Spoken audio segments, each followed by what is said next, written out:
اهلا وسهلا بكم في حلقه جديده من حلقات الفهيم.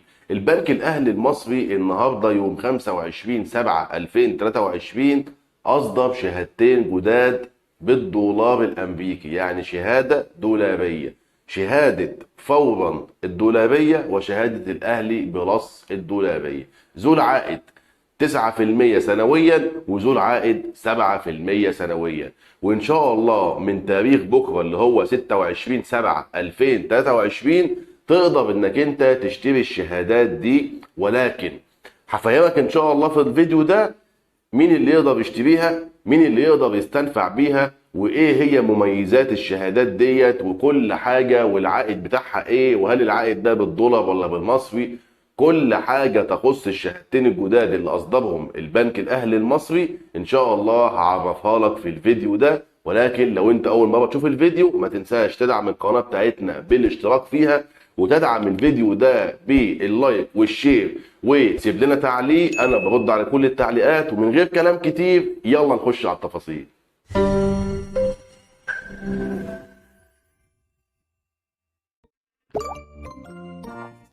زي ما انتم شايفين كده ان البنك الاهلي المصري عمل شهادتين جداد. الشهاده الاولى اسمها الاهلي فورا الدولاريه، ودي اللي احنا هنشرحها كده في البدايه. اول حاجة كده من مميزات الشهادة دي ان هي 9% سنويا.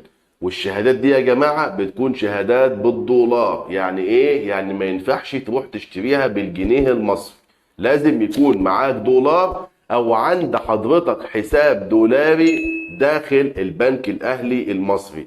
يعني معنى كده لو انت عندك حساب دولاري داخل البنك الاهلي المصري تقدر بكل سهولة تخش من بكره بتاريخ 26/7/2023 على الموبايل ابلكيشن بتاع البنك الاهلي وتشتري الشهادات وانت قاعد، سواء انت بره مصر ولا جوه مصر. ده رقم واحد كده. طيب ايه هي بقى الشهاده اللي هي بتاعت فورا الدولاريه، او مميزات الشهاده ديت ايه؟ 9% سنويا، ومده الشهاده بتكون 3 سنين، وبيصرف لك العائد بتاع الثلاث سنين كلهم على بعض دلوقتي. تاني يوم على طول بينزل في حسابك، اللي هو كام؟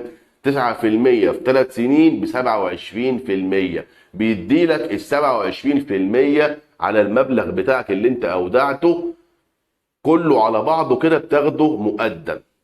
تمام؟ دي كده اول ميزه معانا. ولكن بتاخدهم بالجنيه المصري مش بالدولار.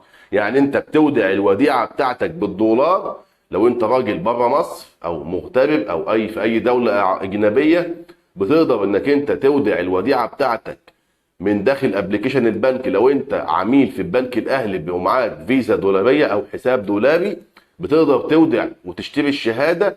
لو انت مثلا شاري الشهاده دي ب 10000 دولار بيوصلك في حسابك تاني يوم 2700 دولار، ولكن مش دولار، بينزل لك بالجنيه المصري. يعني بيشوف سعر الدولار في البنك قد ايه، وبيدي لك 27 او 2700 دولار بما يعادل بالجنيه المصري اللي هو كام؟ على حسبة مثلا ان الدولار ب 31 جنيه يبقى 83700 جنيه هيوصلوا حسابك تاني يوم لو انت شاري شهاده قيمتها 10000 دولار.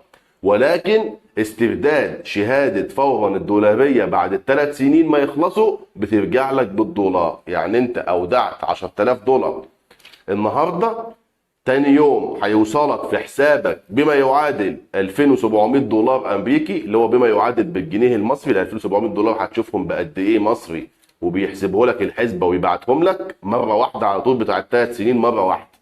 وتفضل الشهاده موجوده عند البنك لمده 3 سنين. بعد الثلاث سنين ايه اللي بيحصل؟ بيرد لك الشهاده تاني اللي هم ال 10000 دولار، مش جنيه مصري بقى. يبقى انت دفعت دولار واخدت الشهاده بعد كده في الاستحقاق بالدولار، ولكن العائد فقط اللي خدته توتال على بعضه كده الثلاث سنين على بعض كده هديهم لك بالجنيه المصري. ده كده رقم واحد. طب ال 10000 دولار دول بما يعادل قد ايه يا عم محمد؟ بما يعادل تقريبا في حدود ال 305000 او 310000 على اعتقاد ان الدولار مثلا ب 30 ونص الى 31 جنيه، يبقى احنا بنتكلم في 310000 جنيه. هتحطهم بالدولار وتاخد عليهم 83700 جنيه اللي هو 10000 دولار زائد ال 27% بتوع اجمالي الثلاث سنين 9% سنويا، هيطلع لك 2700 دولار تضربهم مثلا في 31 جنيه يطلع الاجمالي او المبلغ 83700 جنيه. ده كده قصه فوري الدولاريه اللي هي الاهلي فوري الدولاريه. طيب نخش بقى على الشهاده الاهلي بلس. الاهلي بلس تختلف في ايه؟ اول حاجه العائد السنوي بتاعها 7% فقط مش 9%، ده رقم واحد الفرق بين الاثنين. رقم اتنين يصرف العائد كل 3 شهور، يعني ربع سنوي، يعني 4 مرات في السنه، مش بيديلك المبلغ كله على بعضه ولا كل شهر. تمام الكلام؟ تمام. ويصرف بالدولار، يعني العائد هنا بيصرف لك بالدولار، يعني بحسبه بسيطه خالص 10000 دولار لو انت اودعتهم هتاخد عليهم 7% سنويا، يعني 700 دولار في السنه. تمام؟ ده العائد. هتستلم العائد ده 700 دولار في السنه، هيتقسم على 4 دفعات، لان هنا العائد ربع سنوي، يعني كل 3 شهور هتستلم 175 دولار، هيوصلوا لك دولار او هينزلوا على حسابك الدولاري في البنك الاهلي المصري بالدولار.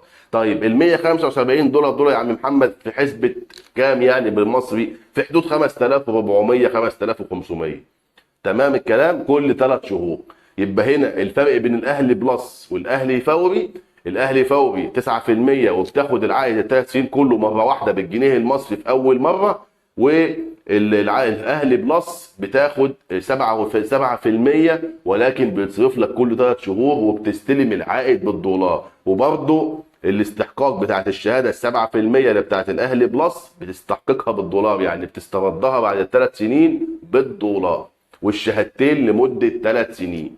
هي دي خلاصه الشهادتين اللي الداخليين اللي هم عملوها الاهلي البنك الاهلي المصري النهارده، وتقدر من بكره ان شاء الله تنفذ الموضوع وتشتري. طيب مين الفئات اللي يشتروا الشهادات دي؟ اي حد عنده حساب دولاري في البنك الاهلي المصري سواء داخل مصر او بره مصر يقدر يشتري الشهادات دي. وانا بنصحك نصيحه، بلاش تشتري الشهادات بسعر قليل عشان خاطر تكسب فيها وتبقى كويس يعني، وشايف ان في يعني حاجه كويسه مش اقل. انا وجهه نظري الشخصيه، وكل واحد يعمل اللي يريحه، كل واحد يعمل ويودع اللي يريحه خالص، بس انا بقول لك وجهه نظري الشخصيه، انا مش اقل من 10000 دولار عشان خاطر تقدر انك انت تطلع باستفاده من الموضوع. طبعا لازم نقف مع الدوله، ولازم ندعم الدوله بالدولار ونعمل شهادات بالدولار، ده هيخلي الدولار فيه سيوله كبيره في السوق ويخلي مصر تقف على رجليها.